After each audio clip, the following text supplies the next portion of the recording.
जगदान आरो जगदान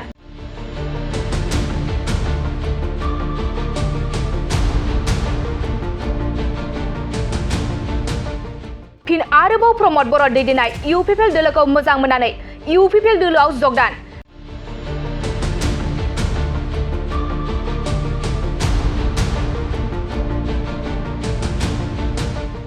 थारैनो बीपीएफ दोलोखौ मोजां मोनग्रा एबा बीपीएफ नि मददगिरिफोरा बीपीएफ खौ नागारनानै लासैनो इउपिपिएल दोलोआव जयेन जाजोबसिगोन नामा?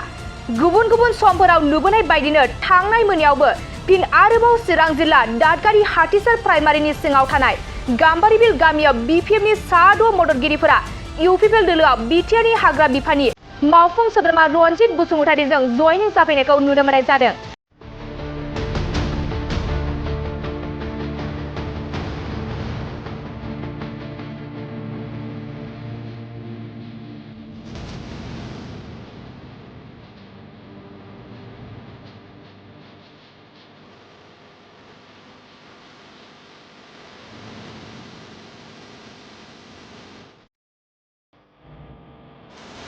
हाथिसार प्राइमारिनि गाम्बारिबिल गामियाव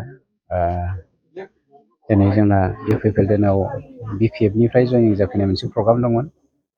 गोजोननाय मोन्दों दिनै मानगेदेर प्रमद बर' बिथांनि जा थांखि बड'फा इउ एन ब्रह्म बिथांनि जा सिमां बे सिमांखौ जाफुंहोनायनि थांखिजों जोंनि सरकारा मानगेदेर प्रमद बर' बिथांनि दैदेननायाव जोङो दिनै गोसो मोदोम जिउ होनानै बर'खौ खौसेथि खालामनायजों लोगोसे गासैबो जाति जन'गोष्ठीखौ लानानै माहारियारि बादखौ बोरै बोखांनो हागोन, बोरै जों जौगाहोलांनो गोजौसिम दावखोहोनो हागोन, बे थांखिजों जों खामानि मावबाय दं। बेखौनो मोजां मोननानै दिनै बीपीएफखौ नागारनानै इउपिपिएल दोलोआव लैहोर लैहोर जयेन जागासिनो दङ।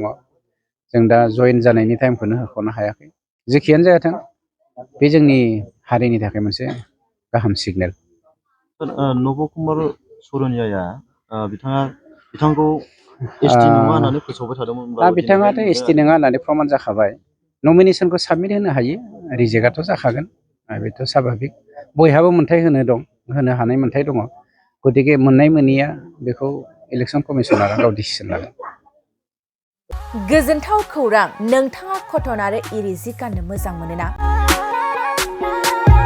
नोंथांमोननि थाखाय लानानै फैदों चिरां जिल्लानि सापागुरियाव थानाय आगर दाग्रा आफादा 1 एप्रिलनिफ्राय 30 एप्रिलसिम बैसागुनि 20% 50% डिसकाउन्टनि अफार।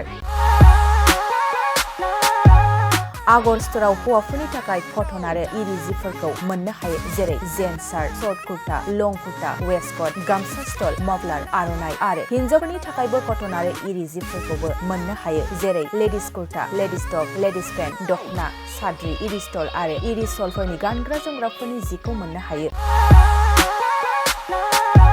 कटन आरो इरि जिफोरखौ गानग्रा एबा बायग्राफोरनि थाखाय आगर स्ट'रा मोजां सुबिदाबो खालामदों, जेरै अनलाइननि गेजेरजों वाट्सएप नाम्बार, फेसबुक आरो इन्स्टाग्रामनि गेजेरजों बायनो हागोन आरो सोरबाफोर हलसेल बायग्रा दंबा हलसेलबो बायनो हानायनि सुबिदा दं। बेजों लोगोसेनो मोनसे गोजोनथाव खौरांबाव, आगर दाग्रा आफादाव सोरबाफोर जि दानो गोसो गुदुं आइजो सुबुं दंब्ला जि दाफिननो हागोन। गोबां बाथ्रा मिथिबावनो थाखाय 8822063339 9678923836 आरो 9613224401 जानबुं नाम्बारनि गेजेरजों खौरां लाहरनो हागोन।